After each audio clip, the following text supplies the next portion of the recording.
Breaking news, গরিবের Prince মামুনের লায়লা খালা, লায়লা জিএফ, লায়লা আন্টি এতদিন পরে সে তার জন্য যোগ্য প্রেমিক পুরুষ খুঁজে পেয়েছে। সে এখন কম বয়সী ছেলেদের সাথে প্রেম করছে না, সে এখন নেচে বেড়াচ্ছে তার বয়সী বৃদ্ধ লোকের সাথে। এখন তার জন্য সবাই আমরা দোয়া করি যেন সে এই বৃদ্ধ বয়ফ্রেন্ডকে নিয়ে সুখে থাকে। এই আপনারা সবাই হাত তুলে মোনাজাত ধরেন লায়লা খালার জন্য। আমি জানি না, আমি একটা নিউজে দেখলাম লায়লা খালায় তার বয়সী এক বুড়া আঙ্কেলের সাথে নেচে গেয়ে বেড়াচ্ছে।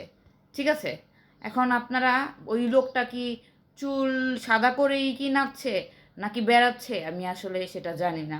লায়লা খালার জন্য, লায়লা আপার জন্য, লায়লা আন্টির জন্য, লায়লা ভাবির জন্য সবাই দোয়া করবেন, সে যেন তার বৃদ্ধ প্রেমিককে নিয়ে ভালো থাকে, শেষ বয়সে সুখে থাকে।